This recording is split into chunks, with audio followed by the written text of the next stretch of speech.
Hey y'all, it's Kiosha here and welcome to a new video. I need to do more sit down videos. It's been a little minute since I've done one. Today I am talking about the 10 micro habits that will change your life. I know a lot of people have been doing these videos and it's just in that season, fall time, still grinding over summer. I am completely over summer and I'm so glad that fall is here. And these tips are in no particular order, but I do want to start off with one of the most important habits that will change your life: praying. And if you do not pray, expressing gratitude every day. Now, gratitude is the most important emotion. It's not the most important emotion, my bad, forgive me. It is the most powerful, one of the most powerful emotions. And expressing gratitude can do so many great things for you. To express gratitude for having things in your life causes a shift in your nervous system.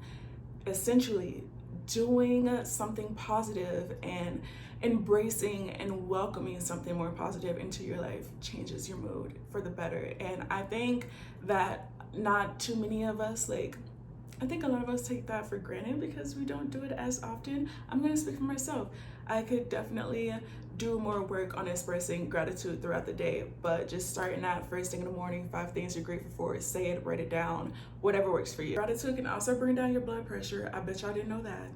It can bring down your blood pressure. It can help you sleep better at night. Paying it forward, if you do not believe in God, but you do believe in a higher believer giving things to the person or that believer, whoever or whatever that it is that you pray to. Being thankful for food, being thankful that you have 2 legs that can walk. Hopefully, some people are in wheelchairs, but sometimes you have to trick yourself into being happy. You really do. Not even just trying to be fun and be like Delulu, but you really do have to trick yourself into being happy and to train your thoughts and train your emotions to increase your vibrations. And sorry, I thought I was gonna have a word slip up there, but to increase your vibrations and welcome more blessings into your life. The next habit, and I don't even have a way to even go through this, but to budget bi-weekly if you are able to. If you budget weekly and that really helps you, great. But groceries, fun expenses, utilities, bills, outside food, if you are helping family members and stuff with money, definitely have a boundary, a financial boundary with your relatives on what to give away. Have money set aside for emergency things, not just super bad emergency things, but you can have multiple bank accounts and savings accounts with money in them and just keep adding them. It is so important to budget. Great with your money. Money management it's really sad that money management can really tear relationships and friendships, but it's a known fact a lot of people aren't great with money, and you have to learn to be this way. It's not just something, it can just be something you can pick up overnight because you're just saving money, putting money to where it needs to be, pay your bills, do this, and just allocate funds for what needs to be said and done. If you do have credit cards, pay off the one with the highest interest rate. That is just a straight known fact. Look up the snowball effect. Just pay off that credit card with the highest APR, because if you don't and you're paying money to something else, or you're not able to pay as much, or if you're just making the minimum payment, that y'all are losing money. If you're trying to split up your payments between other cards, great, but always just have that one card where you can put more money on it. Just pay it. If the minimum balance is 30 or 25, try to put down 50 or 60. This will help improve your credit score over time. There are so many different financial YouTubers out there that can help you do this, but I feel like anytime I see those videos that say oh, I'm just a girl math, no, women, we're not dumb. We don't need to use the excuse of oh, I'm just a girl, to have a shopping spree at Sephora when I need to be fixing something in my house. No, priorities. That is another thing. Just prioritize your bills and how they align with your plans. If you need to go a week or 2 weeks or 3 weeks without having dinner or a coffee with friends, you need to do that because we ain't about to be broke out here. Another habit that will really change your life is weekly planning. This can be with school, work, college, planning dates, having them actually written down in your calendar or on your phone in your calendar is really great, because I feel like we can get so busy and our minds can get so clogged up that we think that we can remember everything. Like you'll say it, you'll be in class and be like, oh yeah, I'm gonna remember that, and just don't write it down. I used to be like that a lot in math class. And then child, I mean, I passed by the grace of God, but still, don't be that way. Don't say like, oh yeah, I'm meeting up with Chelsea on this day, then I'm gonna meet up with Chloe, yep, and then I'm meeting up with Jason, and then I also have to do this, and then no. If you write it down, you have an overview of what your week is gonna look like. I think that doing this every 7 days is just a refresh, and it really helps you to not get overwhelmed just because you know what's happening this week. You don't need to look at next week, yeah, unless you're like trying to plan something, but you have everything laid out on paper. Personally, I love journaling and planning out my stuff and my to-do list. I know a lot of people would rather do it digitally, but you know, to each his own. Instead of making your bed every morning right away, open up the blinds and let some natural sunlight in. I'm sitting right in front of the windows and I love it. I live for natural sunlight. Oh my goodness, in my old house, that house just got so much natural sunlight beaming through the windows, and we have big windows everywhere. I loved it. So let me tell you a real cool fact, which at this point I hope some of y'all know. Well, 2 cool facts. Number 1, don't stop wearing your sunscreen. Just because the sun isn't out, or you're not going outside, or it's not summer, it doesn't mean that you should not be wearing sunscreen. But opening up your blinds, you want to let in that natural light because it wakes you up. It gives you the spirit, and because it wakes you up, it sends a tone to your brain. They're like, okay, it's time to start the day. Do not make your bed up right away, because there's like, I forgot what it's called, those little dust bunnies or whatever. Like as soon as you get out of bed and you like put your cover back over it, no, do not do that, because you need to let your mattress and your linen and your sheets and stuff to air out. Your body was just laying on that for like 8 or 9 hours, and that's a very warm spot. Go and do your skincare routine, get your clothes ready, gym clothes ready, skin clothes ready, and then make up your bed. I know a lot of people don't think that this is something that can change your life or be productive, but I feel like if you have a messy bed, you have a messy room. If everything is put away in your corners and you have nice, dressers and everything is put away, but you have a messy bed, the entire room looks a mess. I'm sorry, it does. It looks a damn mess. So until you have, well, I mean, you can't really see it, but until like, I have to make up a bed. I have gone several days without making up my bed. I'm just like, oh, I feel like trash because this is a big mess in front of me. And letting that natural sunlight in, because sunlight provides vitamin D. I'm gonna put a list up on the screen, okay, of why we need vitamin D, why it's so important for us to get outside, especially for people that work from home. It can be a real struggle to not like go for your walks and stuff. If you go to the grocery store and try buying some Sunny D and thinking that's gonna help you, no. I don't even think that like Sunny D can really give you enough vitamin D. I don't think so, but it is good. Orange juice is good. Vitamin D supports your bone and muscle health. It keeps our brain cells like active and alive. It also regulates your immune system. I bet you didn't know that. Yeah, that's what the sun does. And maintaining the health of our blood vessels. Natural light causes our bodies to release serotonin. It improves our circadian rhythm and sleep patterns, as I've mentioned before. And it makes us happier overall. I don't know if you ever saw the movie 30 Days of Night. It's a vampire movie, and it takes place in Alaska, and 30 Days of Night just completely, well, anybody that's ever lived in Minnesota, North Dakota, hello, Fargo-Moorhead people, you know exactly how it is. Just completely cold, dark, or not even, let's not even bring the code into it. If it was just dark all the time, not only does that make you sleepy, but that makes you depressed. It doesn't motivate you to do anything. So you're in a room with your blinds shut, your windows closed, no peak of sunlight anywhere. It doesn't make you want to get out of bed. I slept in a room with blackout curtains. When I tell you I had the best sleep of my life, but I stayed in that bed for an additional like 13 hours just because I didn't feel like I needed to get up. I didn't see any sunlight. I didn't feel it coming in. The next habit, I'm just gonna be quick and easy because I feel like I'm talking a whole lot, but decluttering. Declutter, give away stuff, donate stuff, sell stuff. I felt so great going through my entire wardrobe and just donating things I didn't care for anymore. I usually like to sell my stuff, just to get money back, but I didn't care.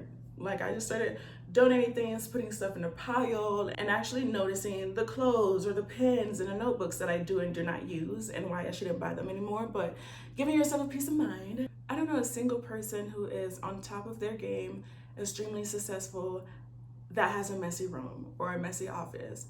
everybody like that I've worked with that has been on top of their game is always clean and organized and put in place. Might not be the cleanest, but at least they are organized in some way. And I just feel like your safe space, your room, your office, wherever you work out of and go to every day, it needs to be clean. It needs to be minimalized in a way so that it doesn't distract you from your present moment of what you need to do, what you need to get done. So also putting something away right away, like when you get it. So say if you took a book out and you have it out on your desk and you start doing your makeup or something, that book is going to still be there, and then you put something else on top of it because you started getting busy with that. You're going to forget to put your books away, or it's just going to get crowded. Put it away as soon as you take it out. As soon as you, or not as soon as you take it out, but as soon as you're done with it. So you finish reading a couple of pages of the book that you wanted to read, cool, put it back, and that will just help you over time. Wake up at the same time every day and go to bed at the same time every day. People underestimate the power of your nighttime routine. Regulate your sleeping pattern will make you, a little bit more of a better person.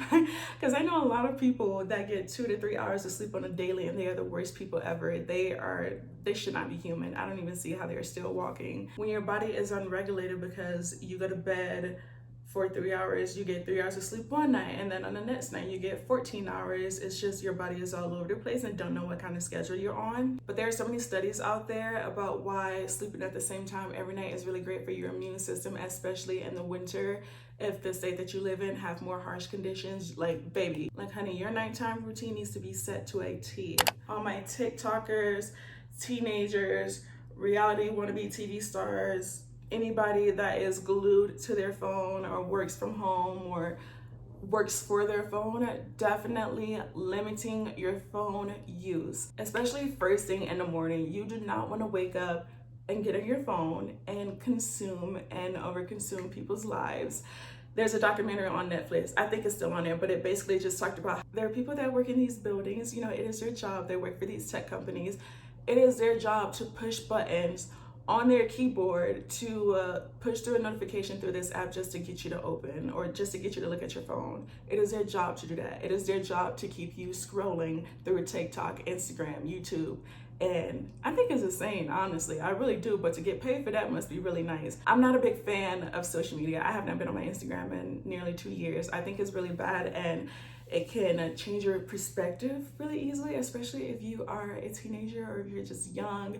And if you're waking up first thing in the morning looking at your phone, looking at videos, and you see something that you like, but you don't have or you can't have it yet, come on now, like just look at more positive things. Go on Pinterest. I am working on not reading comments on anything as much because a lot of people are just negative for no reason, and we don't need any negative Nancy's or negative nephews in our place. We don't need that. This one I still struggle with just a little bit because I'm not consistent with it, but putting your phone and your alarm like away from your bed, because if you're sleeping, if I'm sleeping over here and my phone is over there and my phone is at a certain volume that I should definitely hear it, me dragging to get my butt up, I want to get to my phone right away so I can turn off the alarm. I don't like it when the sound keeps going on and on. I don't know how people can just have their alarm music play, but I'm one of those people that can get up and shut it off right away. And as soon as you get up, or as soon as you hit your alarm, or count down from 3 and get up out of your bed, because that is what you need to do.